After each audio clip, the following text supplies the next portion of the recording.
Anaya tidak pernah menyangka, pria yang ia cintai sepenuh hati ternyata hanya menjadikannya mesin ATM berjalan. Setiap bulan, gajinya habis untuk memenuhi gaya hidup suami pengangguran dan mertua yang haus kemewahan. Tapi pagi itu, semuanya berubah. Sebuah koper dilempar ke ruang tamu, rahasia perselingkuhan terbongkar, dan sejak saat itu, kehidupan mereka mulai hancur satu persatu. Assalamualaikum warahmatullahi wabarakatuh. Kisah ini terinspirasi berdasarkan kisah nyata. Nama, tempat dan karakter telah diubah demi menjaga privasi semua pihak. Segala bentuk kesamaan dan kejadian sebenarnya hanya kebetulan semata. Tonton sampai selesai karena sangat menguras emosi. Jangan lupa juga tekan tombol like dan subscribe. Baiklah, begini ceritanya. Pagi itu seharusnya menjadi pagi yang tenang bagi Anaya. Ia sedang berdiri di depan cermin besar di kamarnya, merapikan jilbabnya dengan sangat cermat. Jemarinya bergerak lincah menyematkan jarum, memastikan penampilannya benar-benar rapi dan profesional sebelum berangkat menuju tempat kerjanya. Sebagai seorang manajer di perusahaan multinasional, citra adalah segalanya. Namun, ketenangan itu terasa semu saat ia menoleh ke arah ruang keluarga. Di sana, suaminya yang bernama Jamal tampak santai duduk bersandar di sofa empuk yang dibeli dengan hasil bonus tahunan Anaya. Jamal sama sekali tidak menunjukkan tanda-tanda akan bersiap mencari pekerjaan. Matanya hanya terpaku pada layar ponsel di tangannya, ibu jarinya sibuk menekan layar tanpa memedulikan istrinya yang sedang sibuk. "Jamal, apakah hari ini kamu ada panggilan wawancara?" tanya Anaya lembut namun penuh harap. Jamal hanya menghela napas panjang tanpa mengalihkan pandangannya. "Belum ada, Anaya. Cari kerja itu susah, jangan terus-terusan menekanku. Lagi pula, gajimu kan sudah lebih dari cukup untuk kita semua," jawabnya santai. Kalimat itu bagai duri yang menusuk hati Anaya. Jamal sudah terlalu lama menjadi pria yang kehilangan arah, menggantungkan seluruh hidupnya pada penghasilan istrinya. Anaya hanya bisa mengelus dada, berusaha menahan amarah yang mulai memuncak, tidak tahu bahwa badai yang lebih besar akan segera datang menerjang pintu rumah mereka. Keheningan pagi yang sibuk itu mendadak pecah oleh suara gedoran pintu yang sangat kasar dari arah depan. Belum sempat Anaya melangkah untuk membukakan pintu, daun pintu utama rumahnya sudah terdorong terbuka dengan keras hingga membentur dinding. Ibu Mirah, ibu kandung Jamal sekaligus ibu mertua Anaya, melangkah masuk dengan wajah merah padam dan napas yang memburu karena amarah yang tak tertahankan. Tanpa menyapa, Ibu Mirah berjalan cepat menuju meja makan kaca di ruang tengah, lalu dengan gerakan kasar melempar sebuah tas belanjaan dan beberapa lembar kertas tagihan ke atas meja tersebut. Kertas-kertas itu berserakan, menampilkan deretan angka tagihan yang jumlahnya sangat fantastis. Itu adalah tagihan pembelian tas merek ternama, tagihan perhiasan emas model terbaru, dan iuran kelompok perkumpulan ibu-ibu sosialita yang selalu diikuti oleh Ibu Mirah setiap akhir pekan.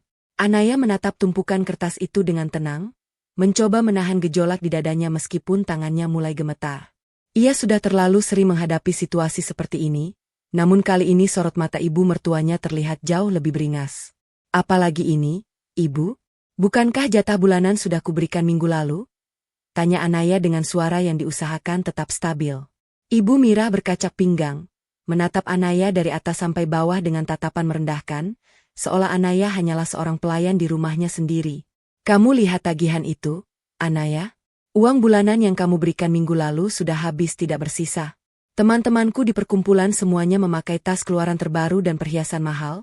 Aku tidak mau terlihat miskin dan direndahkan di depan mereka," teriaknya dengan suara melengking yang menggema di seluruh penjuru ruangan. Ibu Mirah kemudian mendekatkan wajahnya ke arah Anaya, memberikan tuntutan yang tak masuk akal. "Mulai bulan ini, jatah bulananku harus dinaikkan. Berikan aku 15 juta per bulan. Tidak boleh kurang sedikit pun." Anaya menarik napas panjang, berusaha menjaga sopan santunnya. "Ibu, 15 juta itu hampir 70% dari gajiku.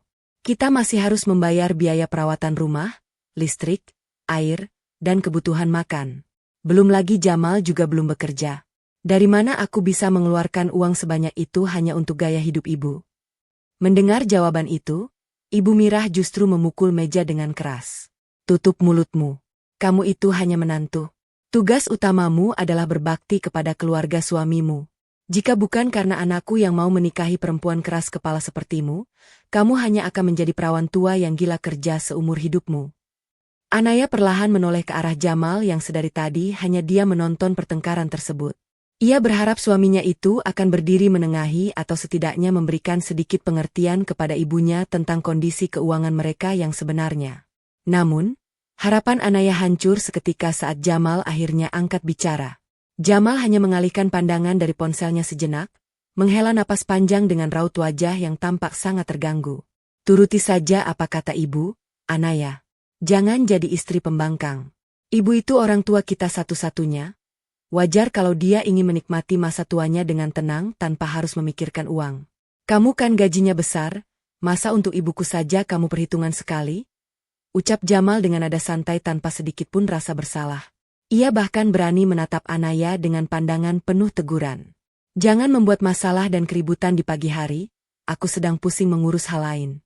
Lakukan saja tugasmu sebagai istri untuk menyenangkan keluarga suamimu. Kalimat yang keluar dari mulut Jamal menjadi puncak dari segala kesabaran yang selama ini Anaya bangun. Ia menyadari bahwa ia tidak hanya berhadapan dengan mertua yang matre, tapi juga suami yang tidak berguna dan tidak punya harga diri. Ibu Mira semakin naik pitam melihat Anaya yang hanya diam mematung. Dengan jari telunjuk yang dihiasi cincin emas besar, ia menunjuk tepat ke wajah menantunya. Dengar ya, Anaya, aku tidak butuh alasanmu. Berikan aku 15 juta per bulan mulai sekarang. Atau lebih baik kamu cerai saja dengan Jamal. Aku bisa mencarikan istri lain yang jauh lebih kaya dan lebih berbakti daripada kamu yang pelit ini, teriaknya kasar. Anaya beralih menatap suaminya, mencari sisa-sisa nurani di sana. Namun, Jamal justru menguap lebar, menggaruk kepalanya yang berantakan, dan berkata dengan nada acuh tak acuh, Ibu benar. Kalau kamu sudah tidak mau lagi mengurus kebutuhan keluarga ini, buat apa kita lanjut? Pilihannya ada di tanganmu, Anaya. Uang itu kecil bagimu, tapi ketenangan rumah tangga kita jauh lebih mahal. Bukannya ketakutan, sebuah tawa dingin justru lolos dari bibir Anaya. Ia melangkah menuju kamar tidur, mengabaikan teriakan Ibu Mirah yang masih terus memaki. Tak lama kemudian, ia keluar sambil menyeret sebuah koper besar milik Jamal. Dengan satu gerakan kuat, ia melempar koper itu ke tengah ruang tamu hingga isinya berhamburan. Baik, jika cerai yang kalian inginkan, aku terima. Dan karena rumah ini dibeli atas namaku sendiri sebelum kita menikah, silakan kalian berdua keluar sekarang juga, bentak Anaya dengan suara yang bergetar namun penuh otoritas. Ibu Mirah dan Jamal ternganga, tidak menyangka bahwa, tambang emas, mereka bisa memberikan perlawanan sekeras ini. Kamu gila, Anaya? Ini rumah anakku juga? Teriak Ibu Mirah histeris. Namun Anaya segera meraih ponselnya untuk menghubungi petugas keamanan kompleks. Setelah berhasil memaksa mereka keluar dengan bantuan petugas keamanan, Anaya terduduk lemas di lantai ruang kerjanya. Matanya tertuju pada sebuah laci kecil di meja kerja Jamal yang biasanya selalu terkunci rapat. Dengan amarah yang masih membara, ia mencongkel laci itu hingga terbuka. Di dalamnya, ia menemukan sebuah map coklat berisi laporan mutasi rekening rahasia atas nama Jamal. Jantung Anaya seolah berhenti saat melihat aliran dana rutin setiap bulan ke sebuah rekening bernama Risma. Bukan hanya itu, terdapat foto-foto Jamal bersama wanita tersebut di sebuah apartemen mewah yang cicilannya ternyata juga diambil dari rekening cadangan Anaya yang selama ini dikelola oleh Ibu Mirah. Jadi selama ini kalian merampokku bukan untuk gaya hidup, tapi untuk membiayai wanita simpananmu? Gumam Anaya dengan air mata yang akhirnya pecah karena rasa dikhianati yang teramat dalam. Ponsel Anaya bergetar di atas meja, menampilkan nama Jamal. Dengan tangan gemetar, ia mengangkat panggilan itu hanya untuk mendengar suara suaminya yang kini berubah menjadi penuh ancaman. Anaya, jangan pikir kamu bisa mengusirku begitu saja. Aku akan menuntut setengah dari seluruh asetmu sebagai harta gono gini. Kamu punya banyak tabungan dan investasi, dan sebagai suami, aku punya hak atas itu semua. Ibu sudah menghubungi pengacara, kami akan membuatmu jatuh miskin jika kamu tidak segera meminta maaf dan memberikan uang 15 juta itu. Anaya menghapus air matanya, ekspresinya kembali mengeras. Ia teringat akan perjanjian pranikah yang pernah mereka tanda tangani secara terburu-buru dulu. Silakan coba saja, Jamal. Aku punya bukti semua kecuranganmu dan Ibu Mirah. Kita lihat siapa yang akan berakhir di jalanan. Balas Anaya sebelum mematikan ponselnya dengan kasar. Anaya duduk dengan tegak di hadapan Pak Baskoro, pengacara senior yang sudah lama menjadi kepercayaannya.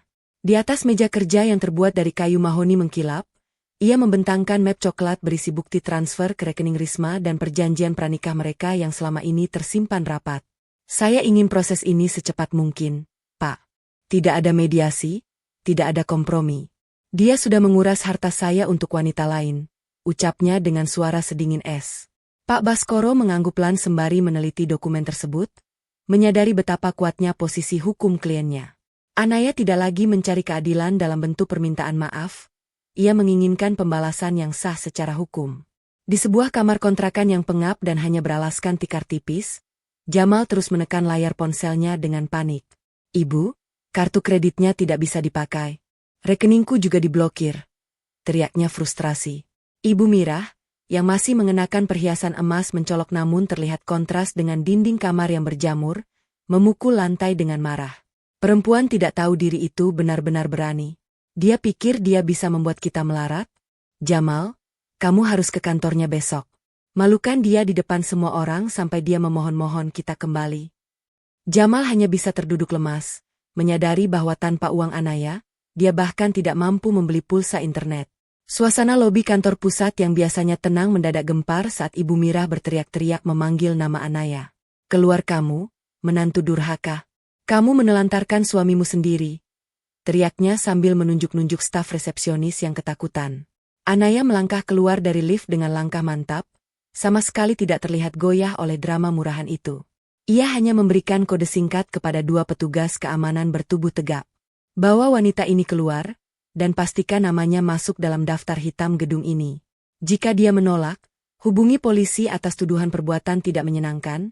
Perintah Anaya tanpa sedikit pun keraguan, membiarkan mertuanya diseret keluar sambil terus memaki.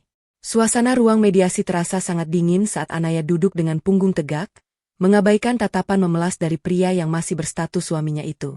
Jamal mencoba meraih tangan Anaya dengan ekspresi yang sengaja dibuat sedih, sementara Ibu Mirah terus mengusap matanya dengan tisu, berakting seolah-olah dia adalah korban penindasan menantu yang kejam. Bapak mediator, Anaya ini tegas sekali mengusir kami tanpa uang sepeser pun, padahal saya suaminya yang sah. Keluh Jamal dengan suara bergetar. Namun, Anaya hanya memberikan isyarat kepada Pak Baskoro untuk membuka map hitam di atas meja. Begitu surat perjanjian pranikah dan bukti mutasi rekening ke arah Risma diletakkan di depan mereka, wajah Jamal seketika pucat pasi dan Ibu Mirah langsung terdiam 1000 bahasa. Tidak ada harta gono gini untuk pengkhianat dan pencuri, ucap Anaya dengan nada yang sangat tenang namun mematikan. Dengan sisa uang di sakunya, Jamal berlari menuju apartemen mewah yang selama ini ia biayai untuk Risma, berharap menemukan perlindungan di sana. Namun, saat pintu terbuka, ia tidak menemukan pelukan hangat, melainkan tumpukan koper dan Risma yang sedang bersiap-siap pergi bersama pria lain. Risma, apa maksudnya ini? Aku sudah kehilangan semuanya demi kamu, teriak Jamal dengan frustrasi yang memuncak. Wanita itu hanya tertawa sinis sambil merapikan penampilannya yang glamor, sama sekali tidak peduli dengan keadaan Jamal yang berantakan. Jamal, sadarlah. Aku bersamamu karena uang istrimu. Sekarang setelah keran uang itu mati, buat apa aku bertahan dengan pria pengangguran sepertimu? Jawab Risma sebelum mendorong Jamal keluar dan membanting pintu di depan wajahnya. Jamal berdiri mematung di lorong apartemen yang dingin, menyadari bahwa ia telah membuang permata demi segenggam kerikil tajam. Keadaan di kamar kontrakan yang pengap itu semakin mencekam ketika suara gedoran pintu kembali terdengar, kali ini jauh lebih kasar daripada sebelumnya. Ibu Mirah merapatkan kaftannya yang kini mulai terlihat kusam, gemetar ketakutan di sudut ruangan sambil memegangi perhiasan emasnya yang tersisa sedikit. Buka pintunya, bayar utangmu, Jamal. Teriak suara-suara garang dari luar, menagih pinjaman daring yang Jamal ambil atas nama Anaya namun kini penagihannya memburu ke alamat sementara mereka. Ibu Mirah menatap anak laki-lakinya dengan pandangan penuh kemarahan dan penyesalan. Ini semua salahmu. Kenapa kamu harus bermain wanita dan berutang sebanyak ini? Sekarang kita mau makan apa? Bentak Ibu Mirah dengan suara melengking. Jamal hanya bisa merungkuk di lantai sambil menutup telinganya, tidak sanggup lagi menghadapi kenyataan bahwa dunia yang dulu terasa mudah kini berbalik menghancurkannya tanpa ampun. Pintu kayu yang rapuh itu akhirnya hancur berantakan setelah tendangan terakhir. Dua pria bertubuh besar dengan tato di lengan masuk tanpa izin, membuat suasana kamar yang sempit itu semakin mencekam. Tanpa banyak bicara, salah satu dari mereka merenggut paksa kalung dan cincin emas yang masih melilit di leher serta jari Ibu Mirah. Ini belum cukup untuk menutupi bunga utangmu, Jamal. Kalau besok tidak ada uang lagi, jangan salahkan kami jika tanganmu yang jadi jaminannya. Ancam pria itu. Ibu Mirah menangis histeris, meraba lehernya yang kini terasa kosong, sementara Jamal hanya bisa gemetar di pojokan, tidak berani berkutik melihat harta terakhir ibunya dirampas di depan mata. Anaya duduk dengan tenang di hadapan seorang penyidik di kantor polisi, didampingi oleh Pak Baskoro. Ia menyerahkan tumpukan berkas yang membuktikan bahwa Jamal telah memalsukan tanda tangannya untuk mencairkan pinjaman daring dan menggunakan data pribadinya tanpa izin. Saya tidak hanya ingin bercerai, Pak. Saya ingin dia mempertanggungjawabkan setiap rupiah yang dia curi dengan memalsukan identitas saya, tegas Anaya dengan suara yang tidak bergetar sedikitpun. Penyidik itu mengangguk, mencatat setiap poin laporan yang bisa menjerat Jamal dengan pasal penipuan dan pencucian uang. Baginya, ini bukan lagi sekadar masalah rumah tangga, melainkan tindak kriminal murni. Beberapa jam kemudian, ponsel Anaya berdering berkali-kali dari nomor yang tidak dikenal. Ternyata itu adalah pihak rumah sakit yang mengabarkan bahwa Jamal dilarikan ke unit gawat darurat karena kecelakaan. Namun, saat Anaya tiba dan melihat dari balik kaca pintu ruang perawatan, ia melihat Jamal sedang asyik berbincang dengan ibunya sambil sesekali tertawa kecil, seolah tidak terjadi apa-apa. Begitu mereka menyadari kehadiran Anaya, Jamal langsung berbaring lemah dengan akting yang sangat berlebihan, sementara Ibu Mirah mulai meraung-raung memanggil nama menantunya. Anaya, lihat suamimu. Dia kritis karena memikirkan nasib kita. Tolong, bayar biaya rumah sakit ini dan bawa kami pulang, teriak Ibu Mirah penuh drama. Anaya tidak melangkah masuk untuk memeluk atau menangis. Ia justru berdiri di ambang pintu dengan senyum sinis yang menusuk. Ia melemparkan salinan laporan polisi yang baru saja ia buat ke atas dada Jamal. Berhenti bersandiwara. Polisi sedang dalam perjalanan ke sini untuk menjemputmu atas kasus penipuan identitas, ucap Anaya dingin. Wajah Jamal yang tadinya dibuat-buat pucat kini benar-benar memutih karena ketakutan yang nyata. Ibu Mirah terdiam, suaranya tercekat di tenggorokan saat melihat stempel kepolisian di kertas tersebut. Anaya menatap mereka untuk terakhir kalinya sebelum berbalik pergi. Kalian pikir penderitaan ini akan berakhir dengan uangku? Tidak. Ini baru permulaan dari hidup kalian di penjara. Langkah kaki petugas kepolisian yang berat bergema di lorong rumah sakit, memecah kepalsuan drama di dalam kamar perawatan. Sebelum Jamal sempat merespons ancaman istrinya, dua petugas berseragam masuk dan langsung menunjukkan surat perintah penangkapan. Ibu Mirah menjerit, mencoba menghalangi petugas dengan tubuhnya yang gemetar, namun ia dengan mudah disingkirkan. Jamal hanya bisa menatap kosong saat borgol dingin melingkar di pergelangan tangannya, sementara dokter yang sedari tadi curiga hanya bisa menggelengkan kepala melihat pasien pura-puranya diseret keluar. Anaya, tolong, jangan lakukan ini pada suamimu sendiri, teriak mertuanya, namun pintu kamar sudah tertutup rapat, meninggalkan wanita itu dalam kehampaan. Di ruang rapat yang kedap suara, suasana terasa mencekam saat Pak Gunawan, salah satu pemegang saham terbesar, melemparkan koran pagi ke atas meja. Berita mengenai penangkapan suaminya mulai tercium media, mengancam reputasi perusahaan yang selama ini dijaga ketat. Anaya tetap duduk tegak, tangannya terlipat di atas meja tanpa menunjukkan sedikit pun kegoyahan. Ia tahu bahwa posisinya sebagai manajer sedang dipertaruhkan, namun ia menolak untuk terlihat sebagai korban yang lemah. Masalah pribadi saya tidak akan mengganggu integritas kerja saya, Pak Gunawan, ucapnya dengan nada yang sangat stabil, meskipun ia tahu badai di luar sana baru saja dimulai. Sebuah pesan singkat dari nomor tak dikenal membawa Anaya ke sebuah kafe di pinggiran kota yang sepi. Di sana, Risma sudah menunggu dengan wajah yang tak lagi terlihat glamor, melainkan penuh kecemasan. Tanpa basa-basi, Risma mendorong sebuah map plastik berisi dokumen-dokumen yang lebih mengejutkan. Bukti bahwa Jamal tidak bekerja sendirian, melainkan ada aset perusahaan Anaya yang dicoba dialihkan secara ilegal menggunakan tanda tangan palsu. Aku tahu aku salah, tapi Jamal mengancamku juga jika aku tidak membantunya, bisik wanita itu dengan suara bergetar. Anaya menatap wanita di depannya dengan rasa muak, menyadari bahwa pengkhianatan ini jauh lebih dalam daripada sekadar perselingkuhan. Dinding sel yang dingin dan lembab menjadi saksi bisu hancurnya ego pria itu. Saat Ibu Mirah datang berkunjung dengan sisa tenaga yang ada, bukannya pelukan hangat, Jamal justru meneriakkan makian dari balik jeruji besi. Ia menyalahkan keserakahan ibunya yang selalu menuntut gaya hidup mewah sebagai pemicu ia melakukan tindakan kriminal yang nekat. Ibu Mirah ternganga, Air mata jatuh di pipinya yang kini mulai keriput tanpa riasan mahal. Jika ibu tidak meminta 15 juta itu, Anaya mungkin tidak akan semarah ini, bentak pria itu dengan kalap. Di tengah perselisihan mereka, seorang sipir mendekat, membawa kabar bahwa pengacara Anaya baru saja menambahkan tuntutan baru yang bisa membuat mereka berdua membusuk di penjara lebih lama. Di ruang rapat yang megah, Anaya berdiri dengan tenang di hadapan para pemegang saham. Pak Gunawan menatapnya dengan tajam, menuntut penjelasan atas dugaan kebocoran aset perusahaan. Tanpa ragu, ia membuka laptopnya dan menampilkan salinan dokumen yang diberikan Risma. Ini bukan sekadar masalah rumah tangga, Pak. Jamal menggunakan celah di sistem administrasi kita untuk memalsukan tanda tangan saya dalam pengalihan aset operasional ke pihak ketiga, jelasnya. Ruangan itu seketika hening. Ia tidak memosisikan diri sebagai istri yang tersakiti, melainkan sebagai manajer profesional yang sedang membongkar praktik korporasi ilegal. Keberaniannya membuat Pak Gunawan yang tadinya skeptis mulai memberikan anggukan tanda hormat. Ibu Mirah melangkah masuk ke sebuah toko emas di pinggir jalan dengan wajah yang masih berusaha terlihat angkuh. Ia meletakkan kalung emas besarnya di atas meja kaca, berharap bisa mendapatkan uang untuk membayar pengacara Jamal. Namun, raut wajah pemilik toko berubah menjadi sinis setelah memeriksa logam tersebut dengan cairan khusus. Ini emas palsu, Bu. Hanya sepuhan, ucap si pemilik toko sambil mengembalikan kalung itu dengan kasar. Ibu Mirah tertegun, jantungnya berdegup kencang. Ia teringat bagaimana Jamal sering meminjam perhiasannya untuk dibersihkan.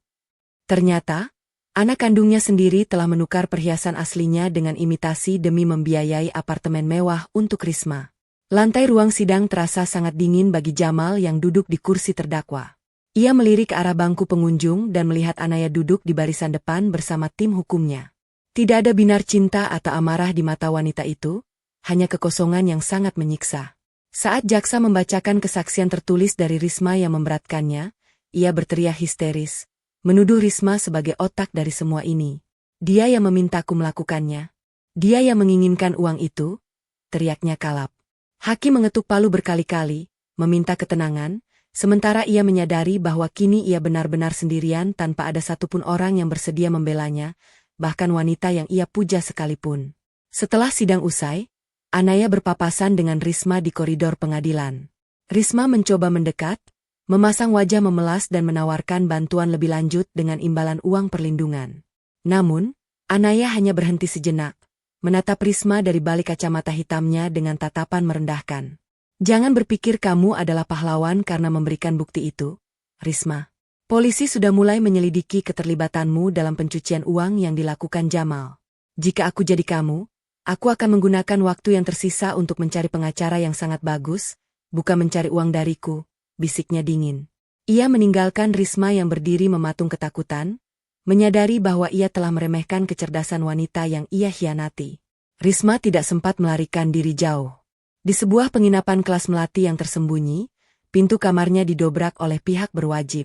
Ia hanya bisa menjerit saat petugas menunjukkan bukti keterlibatannya dalam skema pencucian uang yang dilakukan suaminya.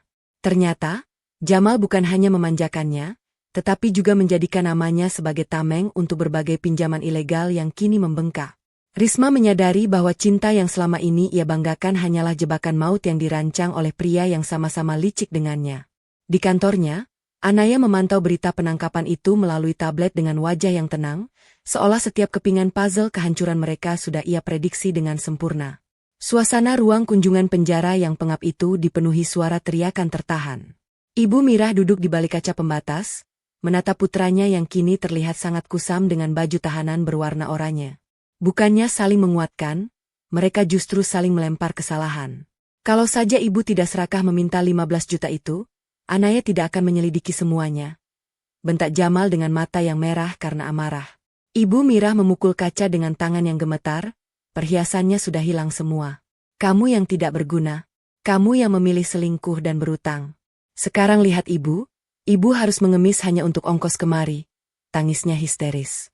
Mereka adalah dua orang serakah yang kini saling memangsa dalam kegelapan yang mereka buat sendiri. Saat Anaya hendak memasuki mobilnya di parkiran bawah tanah kantor, sesosok bayangan muncul dari balik pilar. Itu adalah Ibu Mirah, dengan wajah yang jauh lebih tua dan pakaian yang kusam. Ia tiba-tiba menjatuhkan diri, memegangi kaki Anaya sambil meratap, mencoba taktik lama dengan berpura-pura sesak napas. "Anaya, tolong, ibu sakit, Jamal di penjara, berikan sedikit saja uang untuk ibu berobat," rintihnya dengan suara yang dibuat-buat lemah. Anaya tidak bergeming. Ia menarik kakinya dengan pelan namun tegas, menatap mantan mertuanya itu tanpa rasa benci, melainkan dengan rasa hampa. "Panggung sandiwara ibu sudah ditutup. Jika ibu benar-benar sakit, saya sudah memanggil ambulans, tapi jangan harap ada 1 rupiah pun yang akan masuk ke kantong ibu lagi," ucapnya sebelum menutup pintu mobil dan meninggalkan mertuanya yang mematung di lantai beton yang dingin. Dinding beton yang lembab seolah menghimpit Jamal saat ia meringkuk di sudut sel. Keheningan malam pecah ketika seorang pria bertubuh kekar dengan tato di sekujur lengan mendekatinya, menghalangi cahaya lampu temaram. "Jadi, kamu si penipu yang bersembunyi di balik ketiak istrimu?" tanya pria itu dengan suara berat yang menggetarkan nyali. Ia tidak bisa lagi lari ke pelukan ibunya atau mengandalkan uang dari saku istrinya. Ia menelan ludah, menyadari bahwa di sini, ia berada di kasta terendah. Pria itu mencengkeram kerah kausnya, memaksa pria itu berdiri. "Kudengar istrimu orang kaya. Jika kamu ingin selamat di sini, pastikan ada kiriman uang setiap minggu, atau kamu akan tahu apa artinya menderita yang sebenarnya." Ia hanya bisa gemetar, meratapi nasibnya yang kini menjadi sasaran empuk di dalam rimba beton. Meskipun badai rumah tangganya telah usai, Anaya kini berdiri di depan tantangan profesional yang jauh lebih besar. Pak Gunawan memperkenalkannya kepada Rendra, seorang auditor eksternal yang dikenal sangat teliti dan tak kenal ampun. "Kami menemukan jejak tanda tangan Anda pada dokumen penjaminan aset untuk perusahaan cangkang yang dikelola Jamal," ucap Rendra sembari menggeser sebuah map berisi kertas-kertas yang terlihat sangat resmi. Ia merasa jantungnya berdegup kencang. Meskipun ia tahu itu palsu, secara legal dokumen itu terlihat sangat valid. "Jika kita tidak bisa membuktikan ini adalah pemalsuan yang sempurna, posisi Anda sebagai direktur akan dibekukan oleh Dewan Komisaris," tambah Pak Gunawan dengan nada prihatin. Ia menarik napas dalam, menatap Rendra dengan tatapan tajam. "Saya tidak akan membiarkan kejahatan pria itu menghancurkan karir yang saya bangun selama 10 tahun ini. Berikan saya waktu 2 hari untuk membawa ahli forensik tanda tangan pribadi saya." Di sebuah kedai kopi kumuh yang bising, Ibu Mirah duduk gelisah menunggu seseorang. Ia tidak lagi memiliki kilau emas di tubuhnya, namun api dendam di matanya masih menyala terang. Tak lama kemudian, seorang pria dengan kamera menggantung di lehernya duduk di hadapannya. "Anda punya cerita tentang Direktur Anaya?" tanya pria itu dengan nada haus berita. Ibu Mirah mengangguk cepat, menyeringai dengan penuh kebencian. "Saya punya bukti bahwa dia menyuap pihak pengadilan untuk menjebak anak saya. Dia terlihat suci di depan publik, tapi sebenarnya dia adalah wanita kejam yang menelantarkan orang tua agar bisa hidup mewah dengan pria-pria simpanannya di kantor," fitnahnya dengan suara yang sengaja dikeraskan. Ia tahu ini adalah taruhan terakhirnya. Jika ia tidak bisa mendapatkan uang, setidaknya ia ingin melihat wanita itu jatuh bersamanya ke dalam lumpur kehinaan. Tuliskan ceritanya dengan bumbu yang paling pedas. Saya ingin seluruh Indonesia menghujatnya besok pagi.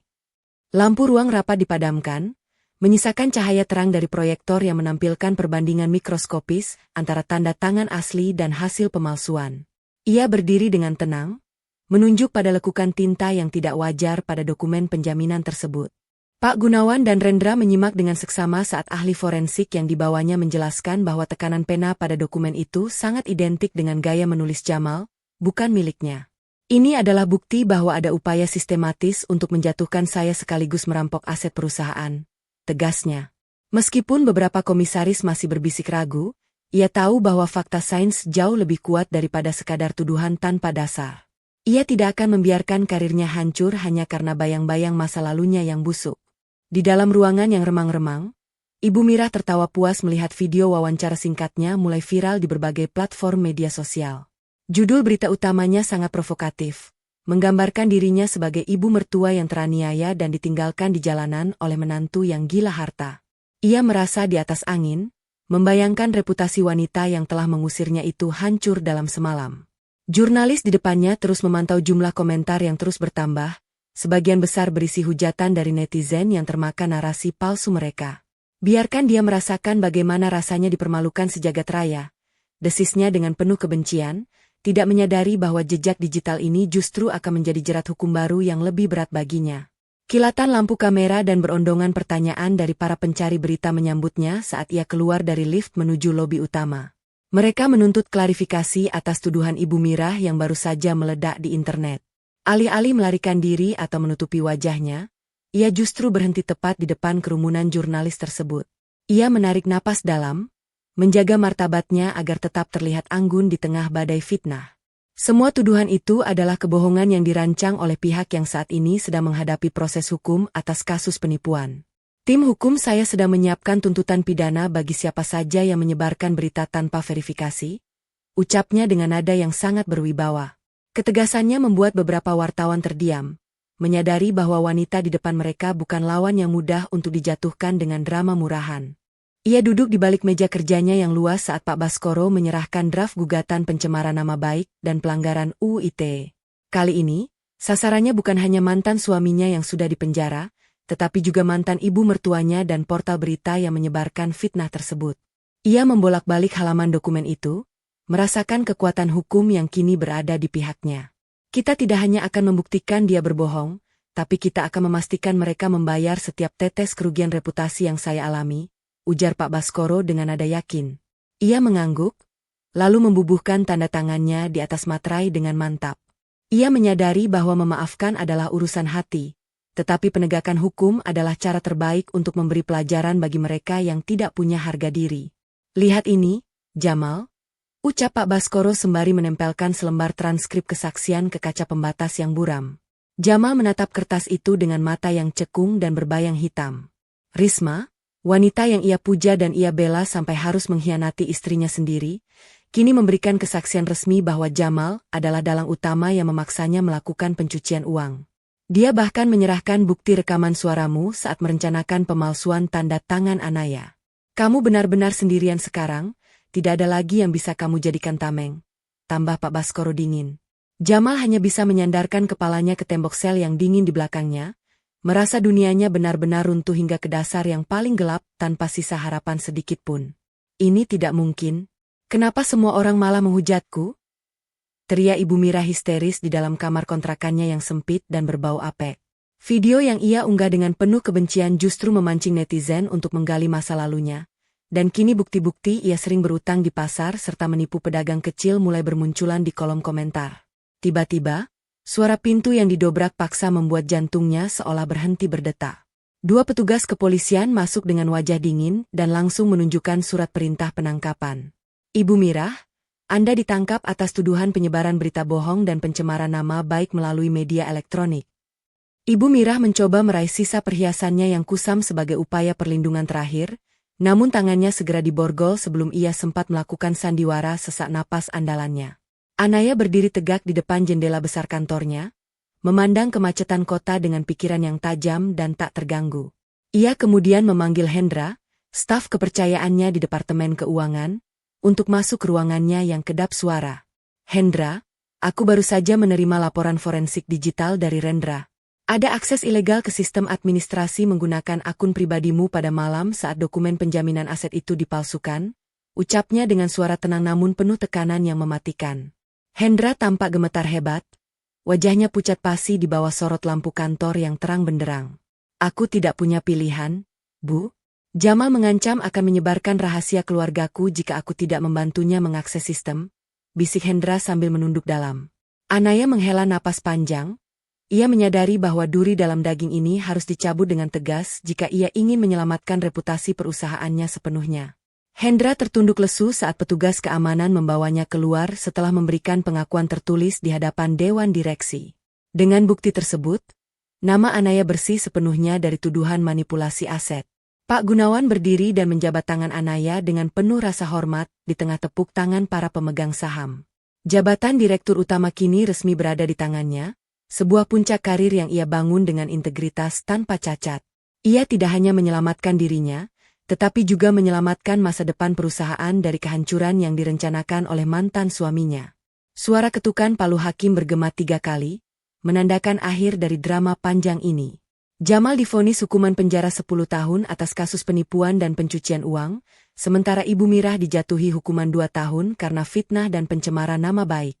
Jamal jatuh tersungkur di lantai ruang sidang, merau memanggil nama mantan istrinya, namun ia bahkan tidak menoleh sedikit pun. Ibu Mira hanya bisa menangis tanpa suara, menyadari bahwa keserakahannya telah memusnahkan segala yang ia miliki. Mereka kini benar-benar kehilangan segalanya, termasuk kebebasan mereka. 1 tahun kemudian, ia berdiri di balkon apartemen barunya yang menghadap ke arah cakrawala kota yang berkilau. Di meja kecilnya, terpampang majalah bisnis dengan wajahnya di sampul depan sebagai tokoh inspiratif nasional. Tidak ada lagi gedoran pintu yang kasar atau tuntutan uang yang tidak masuk akal.